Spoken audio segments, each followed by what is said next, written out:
کہ اس میں جو بنیادی حیثیت حاصل ہے وہ عقیدہ توحید کو ہے۔ اللہ تعالیٰ کی ہستی ہماری زندگی کا محور و مرکز بن جائے، ہماری محبتوں کا سب سے بڑا سمجھیے کہ وہ اس کو ہماری محبت کا مرکز ہونا چاہیے۔ قرآن مجید کہتا ہے کہ یہ جو اہل ایمان ہیں، الذین آمنوا اشد حبا للہ، اہل ایمان سب سے بڑھ کر اللہ سے محبت کرتے ہیں، اور شرک کے ہر شائبے سے اپنے آپ کو بچانا چاہیے۔ اور یاد رکھیے گا، شرک صرف اسی چیز کا نام نہیں ہے کہ بتوں کے آگے سجدہ کر دیا جائے، بلکہ جس طرح مسیحی حضرات نے ایک توجیہ اور تعویل کی غلطی کی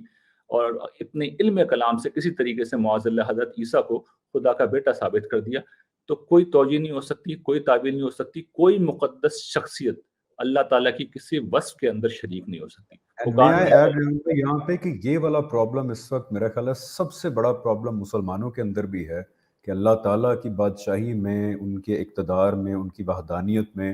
ان کے فیصلوں میں ہم کیا ہماری اپنی جو سیکرڈ پرسنالٹیز ہیں ان کو شریک نہیں مانتے؟ حضور صلی اللہ علیہ وسلم سے لے کے امام حسن، امام حسین، غوث پاک، یہ ساری وہ شخصیات ہیں جن کو ہم اللہ تعالیٰ کے اقتدار میں آلموسٹ شریک سمجھتے ہیں۔ تو یہ مسلمانوں کا بھی اس وقت سب سے بڑا پرابلم ہے یہ۔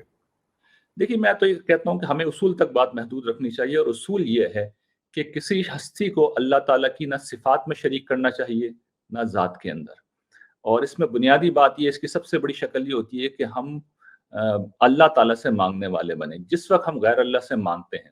تو اصل میں یہ مسئلہ ہے، جس وقت غیر اللہ کے سامنے سجدہ کرتے ہیں تو یہ مسئلہ ہے، جس وقت غیر اللہ کے حضور نظر پیش کرتے ہیں تو یہ مسئلہ ہے۔ تو قرآن مجید نے ان سب چیزوں کے خلاف مورچہ لگا رکھا ہے، اور مشرکین عرب جو ہے اپنے بتوں کے حوالے سے یا فرشتوں کے حوالے سے یا جنات کے حوالے سے یا ان کی جو مقدس شخصیات تھیں یہود و نصارہ کی، ان کے حوالے سے ان کے یہی رویے تھے۔ تو قرآن مجید نہ صرف اس پہلو سے مذمت کرتا ہے، بلکہ اس سے ایک قدم آگے جائیں، شرک کے معاملے میں قرآن مجید اتنا حساس ہے کہ وہ جب یہود و نصارہ کے اوپر فرد قرارداد جرم عائد کرتا ہے تو یہ کہتا ہے اتخذوا احبارهم ورهبانهم اربابا من دون اللہ، اس لیے کہ یہی جو لوگ ہیں، یہی علماء ہیں، یہی درویش ہیں جو توجیہ اور تعویل کا راستہ اختیار کر کے ان شخصیات کو مقدس بناتے ہیں۔ حضرت عیسیٰ علیہ السلام کو بھی انہوں نے مقدس بنایا، اور دیگر شخصیات کو۔ تو ان کی ہر بات کو آنکھیں بند کر کے مان لینا اور قرآن مجید پہ نہیں رکھنا، یہ خود شرک قرآن مجید نے ایسا قرار دیا ہے کہ اللہ کے ساتھ کسی کو شریک بنانا ہے۔ اس سے ایک قدم آگے جائیے،